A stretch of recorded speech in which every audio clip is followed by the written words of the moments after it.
Всем привет! Это мой первый ролик для нового плейлиста под названием «Интересные факты». Интересные факты. Температура тела. Температура тела – комплексный показатель теплового состояния организма животных, включая человека. Является одним из основных и старейших биомаркеров. Животные, способные сохранять свою температуру в узких пределах независимо от температуры внешней среды, называются теплокровными или гомеотермными. К теплокровным животным относятся млекопитающие и птицы. Животные, лишенные такой способности, называются холоднокровными или поикилотермными. Поддержание температуры тела организмов называется терморегуляцией. У холоднокровных животных температура тела мало отличается от температуры окружающей среды, и только при интенсивной мышечной деятельности у некоторых видов она может значительно превышать окружающую температуру. Известны физиологические колебания температуры тела в течение суток. Суточные ритмы. Разница между ранней утренней и вечерней температурой тела у человека достигает от 0,5 до 1 градуса по Цельсию. Температурные различия между внутренними органами достигают нескольких десятых градуса. Разница между температурой внутренних органов, мышц и кожи может составлять до 5-10 градусов Цельсия, что затрудняет определение средней температуры тела, необходимой для определения термического состояния организма в целом. Нормальная температура человеческого тела близка к той, при которой вода, составляющая значительную часть человеческого тела, имеет наименьшую теплоемкость.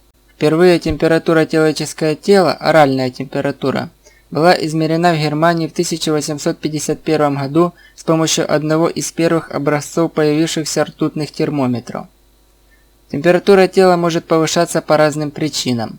Например, микробы при попадании в организм выделяют токсины, яды, являющиеся белковыми веществами. Чужеродный белок вызывает реакцию в организме, влияющую на выработку специфических веществ, которые действуют на температурный центр мозга, что в свою очередь изменяет температуру в сторону ее повышения. Психосоматический скачок температуры тела является весьма распространенным явлением.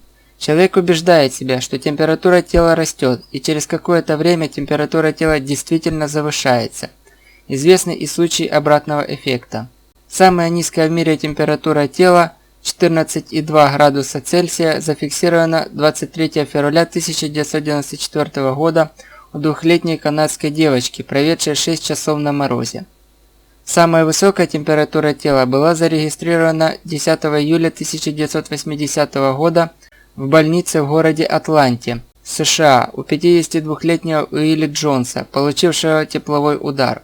Температура его оказалась равна 46,5 градуса Цельсия. Из больницы пациент был выписан через 24 дня.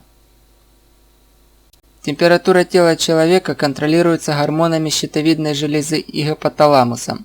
Нервные клетки гипоталамуса имеют рецепторы, которые напрямую реагируют на температуру тела увеличением или уменьшением секреции ТТГ, который, в свою очередь, регулирует активность щитовидной железы, гормоны которой Т3 и Т4 отвечают за интенсивность метаболизма.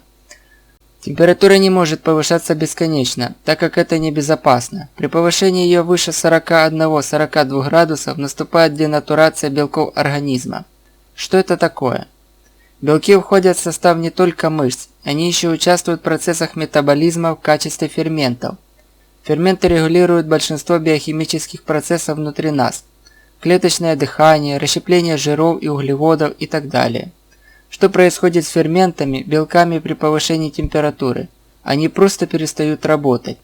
Этот процесс аналогичен варке куриного яйца. Сначала белок жидкий, почти прозрачный. После варки он становится белый и затвердевает. Как все-таки относиться к высокой температуре?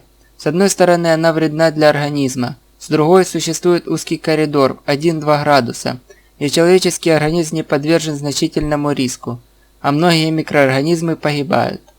Спасибо за внимание, подписывайтесь на канал, ставьте лайки, делитесь с друзьями. Пока!